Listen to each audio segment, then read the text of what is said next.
Bahujan Samaj party में थे, खासों की सवारी करके आप सत्ता के शीर्ष पर पहुंचे, प्रदेश की राजधानी लखनऊ पहुंचे। आप कांग्रेस में आ गए, राहुल जी से आपने पंजा मिला लिया, हाथ मिला लिया। कौन सी ऐसी बातें रही?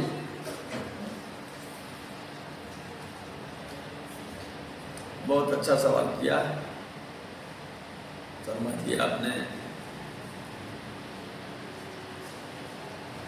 किसी भी इंसान को वक्त, हालात और परिस्थितियों के अनुसार चलना चाहिए, आगे बढ़ना चाहिए। विगत 10 सालों से जो ये देश जिस दलदल में फंसा हुआ है, जहाँ पे इस देश के किसानों को भी कोई आशा की किरण नहीं दिखाई दे रही है, इस देश के पढ़े लिखे बेरोजगार लोगों की जो करोड़ों करोड़ में जिनकी संख्या हो चुकी है, उनका भविष्य अंधकार में लगातार बना हुआ है।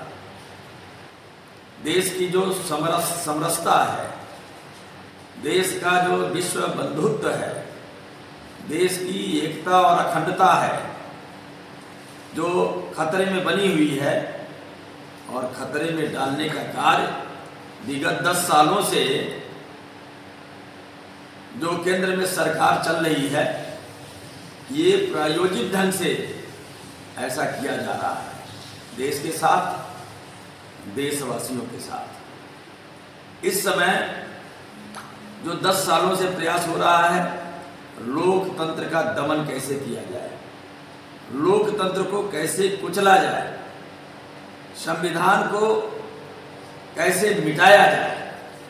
पहले इस मुल्क में समुद्र मंथन हुआ था, 14 प्रकार के रत्न हुए थे, लेकिन जब से देश में भारतीय जनता पार्टी की सरकार आई है 10 सालों से, जो जालिम सरकार है, झूठ बोलने वाले लोगों की सरकार है, जिनका तकिया कलाम है झूठ बोलो, सुबह शाम बोलो, दिन रात बोलो, झूठ पर झूठ बोलो, ऐसे देश को चलाने वाले, शासन करने वाले लोग लोकतंत्र का मंथन कर रहे हैं, संविधान का मंथन कर रहे हैं कि इसको कैसे बदला जाए, इसको कैसे कुचला जाए।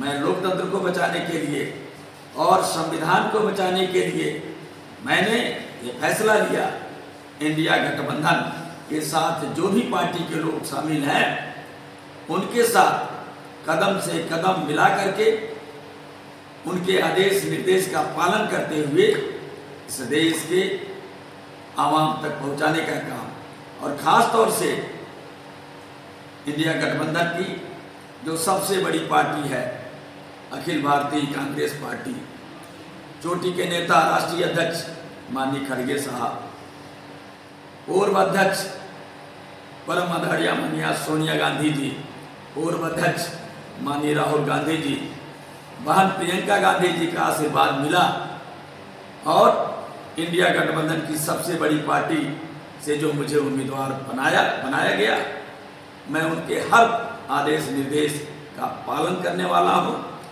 उनके हर आदेश निर्देश को जन जन तक और लोकसभा क्षेत्र बासगांव के घर घर तक पहुंचाने का काम करूंगा, याचना करूंगा। देश की समृद्धि के लिए, देश की खुशहाली के लिए इंडिया गठबंधन ही मात्र एक ऐसी पार्टी है जिनके हाथों में इस देश को संवारा जा सकता है, खुशहाल रखा जा सकता है। कोई गलत वादा नहीं किया जाएगा।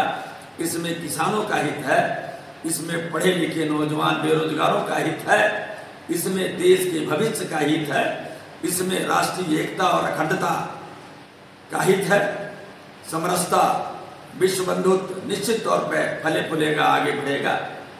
ये सोच विचार करके मैंने निर्णय लिया, और कांग्रेस पार्टी के शीर्ष नेतृत्व के राष्ट्रीय नेताओं ने मुझे आशीर्वाद देकर के लोकसभा का प्रत्याशी बनाया है। आज याचना करने के लिए मैं लोकसभा क्षेत्र बासगांव में आप सभी लोगों के सहयोग से जनता के बीच में हूँ। सदन जी, कहीं ना कहीं देखा जाए तो कांग्रेस का जो शीर्ष नेतृत्व है, शीर्ष नेतृत्व में बहुत अच्छे अच्छे लीडर हैं, नो डाउट, लेकिन धरातल पर कहीं कांग्रेस नहीं दिखाई देती है। ऐसे में आपको आपके सामने कई चुनौती है, इस चुनौती को आप कैसे पार करेंगे? हर चुनौती का इंसान ही मुकाबला करता है और चुनौती को इंसान ही पार करता है। आप मेरे आवास पे बंद कमरे पे अपने चश्मे से हमें देख रहे हैं और अपने चश्मे से इंडिया गठबंधन को देख रहे हैं। थोड़ा क्षेत्र में जाइए, चट्टी चौराहे पे जाइए, जन जन का ओपिनियन लीजिए। पूरे देश में मैं जहाँ तक समझता हूँ बड़े पैमाने पे वेव तैयार हो रहा है, माहौल तैयार हो रहा है। ये जो 10 सालों से जो भारतीय जनता पार्टी की सरकार चल रही है, इस देश के और इस देश के आवाम के सोच पे हर मोर्चे पे विफल हुई है, हर मोर्चे पे फेल हुई है। और सभी लोगों को अब याद आ रहा है कि ऐसी परिस्थिति में कांग्रेस पार्टी के पूर्व राष्ट्रीय अध्यक्ष जो पिछले सालों में उन्होंने कश्मीर से लगाए कन्याकुमारी तक 4000 किलोमीटर की पैदल यात्रा, भारत जोड़ो यात्रा क्यों करनी पड़ी? ये पैगाम पूरे देश के लोगों को क्यों देना पड़ा कि नफरत छोड़ो, भारत जोड़ो? ये देश के लोगों को समझ में आ रहा है कि जो हुकूमत 10 सालों से चल रही है, भाई भाई के बीच में, धर्म धर्म के बीच में, जात बिरादरी के बीच में वैमनस्यता और नफरत फैलाने का काम कर रही है। और बात यहीं तक नहीं, उसके बाद माननीय राहुल गांधी जी को लगभग 6000 किलोमीटर मणिपुर से गुजरात के कच्छ की खाड़ी तक उनको लगभग 6000 किलोमीटर भारत जोड़ो न्याय यात्रा निकालनी पड़ी। वो अभी चुनाव घोषणा होने के 1 दिन बाद संपन्न हुई है, पूरी हुई है। यानी भारत जोड़ो न्याय यात्रा, भारत जोड़ो यात्रा उन्होंने शुरू किया था कन्याकुमारी से कश्मीर तक कि नफरत जोड़ो, नफरत छोड़ो, भारत जोड़ो। और उत्तर से मणिपुर से, वो मणिपुर जो विगत 6-7 महीने से जल रहा है, इस देश के प्रधानमंत्री को उस मणिपुर में जाने की हिम्मत नहीं की। वहां जो 3 समुदाय के लोग रहते हैं, आपस में कट मर रहे हैं, लेकिन ये देश, इस देश के प्रधानमंत्री आंख मूंद करके सब चीज का जो है नजारा देख रहे हैं। लेकिन इंडिया गठबंधन के जितने नेता थे, 1 बार नहीं, 2 बार नहीं, 3 बार लोग वहां पर जा चुके, मौके के हालात का जायजा निकाल चुके, और इसके बाद मजबूर होकर के उत्तर से दक्षिण, मणिपुर से लगाए गुजरात कच्छ की खाड़ी तक उन्होंने उनको भारत जोड़ो न्याय यात्रा निकालनी पड़ी। मैं आपको बताना चाहता हूं, इसी देश के चीफ जस्टिस CJI माननीय गोगोई साहब थे, सेवानिवृत्त होने के बाद उनको सम्मानित किया गया मात्र 1 महीने बाद राज्यसभा में भेज करके। इसका मतलब CJI के पद पर रह करके, सुप्रीम कोर्ट के प्रमुख न्यायाधीश के पद पर रह करके कहीं न कहीं से इस देश की सरकार के इशारे पर उन्होंने काम किया और उनको बख्शीश मिला है राज्यसभा के संसद सदस्य के रूप में। सदन जी, आपने भारत जोड़ो यात्रा, न्याय यात्रा की बात की। कहीं न कहीं देखा जा रहा तो जो आपके पार्टी का कर्मठ कार्यकर्ता है, जो कर्मठ पदाधिकारी है, वह अपने आप को जो है यह कह रहा कि मेरे साथ न्याय नहीं हो रहा है। ऐसे कर लिया जाए कि कई टिकट के दावेदार से और टिकट न मिलने की वजह से आज वह नाराज है, उनको आप कैसे मनाएंगे? देखिए, जब चुनाव की घोषणा हो जाती है और टिकट किसी एक व्यक्ति को ही फाइनल होता है। टिकट मिलने से पहले जितने भी लोग पार्टी के लिए काम करते हैं, सबका हक है, सबका अधिकार है टिकट मांगने का, लेकिन टिकट किसी एक व्यक्ति को ही मिलेगा। पार्टी ने मुझ पर भरोसा किया। पार्टी के हमसे सीनियर लोग हैं जो पार्टी के लिए समर्पित थे, दिन रात काम कर रहे थे, उनको अवसर न देकर के पार्टी ने मुझे अवसर दिया। मैं एक एक के घर जा रहा हूं, जैसे मैं वोट के लिए याचना कर रहा हूं मतदाताओं के बीच में जाकर के, वैसे ही उन पार्टी के नेताओं के घर पर भी जा रहा हूं कि पार्टी ने मुझे अवसर दिया है। आपको अवसर नहीं मिला है, ये आपके लिए भी चिंतन का विषय है, ये आपके लिए भी सोच का विषय है, ये हमारे लिए भी सोच का विषय है, चिंतन का विषय है। इस सवाल का जवाब हम लोग बाद में धीर गंभीर होकर के तलाशेंगे। वक्त का तकाजा है कि हम लोग मिलजुल करके एक दूसरे का साथ दें। जहां तक सवाल है, यदि मेरे स्तर से किसी प्रकार की दिक्कत होगी तो उस दिक्कत को मैं दूर करने का आश्वासन मैं अपनी तरफ से देना चाहता हूं। और यही जितने भी प्रत्याशी अपने आप को उम्मीदवार मान रहे थे, अपने आप को अभ्यर्थी मान रहे थे, जिन जिन लोगों को जानकारी मुझको मिल रही है, हालांकि पार्टी में पिछले महीने की 6 तारीख को ही मैं आया हूं, जिन पार्टियों के साथ में था, जितनी जानकारी थी उतनी जानकारी मुझे वर्तमान समय में कांग्रेस पार्टी के पदाधिकारियों की, अच्छे कार्यकर्ताओं की जानकारी नहीं है। जानने का प्रयास कर रहा हूं, मिलने का प्रयास कर रहा हूं, उनके पास में जा कर के सहयोग मांग रहा हूं कि हम लोग एक दूसरे के साथ कदम से कदम मिला करके क्षेत्र की जनता के बीच में एक संदेश छोड़ें। इस भावना के साथ मेरा सभी के साथ प्रयास चल रहा है, मेरा सभी के साथ संपर्क चल रहा है। सदन जी, देखा जाए कहने के तो आजकल का जो चुनाव है यह कहीं न कहीं आकर के जाति समीकरण पर टिक जाता है। ऐसे में जो आपके बाल लोकसभा का जो जाति समीकरण है उसको आप कैसे साधेंगे? देखिए, राजनीति हमेशा फार्मूले से विकसित होती है, पल्लवित होती है, और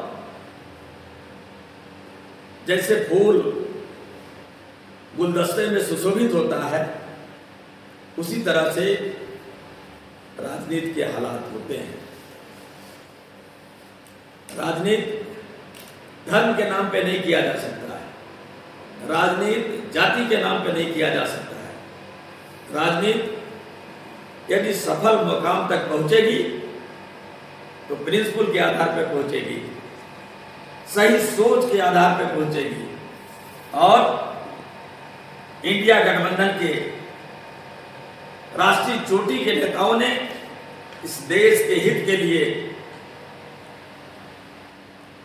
जो घोषणा पत्र रखा है, झंडा रखा है, बहुत जल्दी बुकलेट की शक्ल में इस देश के कोने कोने में, यहाँ तक कि प्रत्येक घर घर तक और प्रत्येक जन तक इंडिया गठबंधन का, कांग्रेस पार्टी का इस देश के प्रति आने वाले दिनों में 2024 में सरकार बनती है, जल जंगल जमीन का कानूनी हक दिया जाएगा। सिर्फ मात्र जल जंगल जमीन अदानी और अंबानी तक सीमित नहीं रहेगा, बल्कि उनको मालिकाना हक इस देश के आम लोगों को दिया जाएगा। कर्जा माफी आयोग का गठन किया जाएगा। यदि इस देश के बड़े बड़े पूंजीपतियों, धन्ना सेठों का कर्जा माफ किया जा सकता है, इस देश के हजारों हजार किसान जो कर तले दबे होने से अपने आप को फांसी के फंदे को चूम लेते हैं, फांसी पर लटक जाते हैं, ऐसे लोगों का दुख दर्द दूर करने के लिए किसानों के लिए कर्जा माफी आयोग बनेगा। आयोग जैसे ही रिपोर्ट देगा तो जिस तरह से 10 सालों में बड़े बड़े धन्ना सेठों का अरबों खरबों रुपया माफ किया गया है। किसानों का जो है हजारों लाखों रुपया जो है एक फैसले से माफ किया जाएगा। आप देखे होंगे 10 सालों में एक बार नहीं, 10 साल ये सरकार हुकूमत में कार्य करते ही हो गया, अब तक 9 पर्चे लीक हुए हैं। और 9 पर्चा लीक कराने का क्या मतलब है? अभी हाल ही में 50,000 जो पुलिस भर्ती का पर्चा लीक हुआ।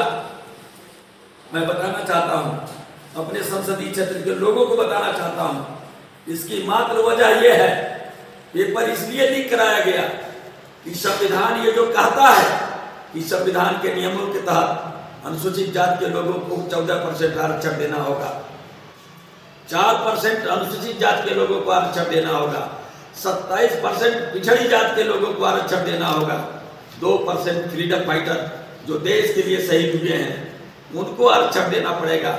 लगभग ये 50% के आसपास होता है। इनका जो कुचक्र है, ये संविधान मंथन क्यों कर रहे हैं, ये संविधान क्यों बदलना चाहते हैं, ये पेपर लीक क्यों कर रहे हैं? इतने लोगों को नौकरी दिए बगैर संविधान की खाना पूर्ति हम पूरा नहीं कर पाएंगे। इंडिया गवर्नमेंट की सरकार जो बनेगी, जैसे आज तक भारत के संविधान का आदर और सम्मान होता रहा, भारत के संविधान के मुताबिक देश चलता रहा, देश और दुनिया में एक अलग इस देश की साख रही, पहचान रही, तो पुनः स्थिति वापस लाई जाएगी।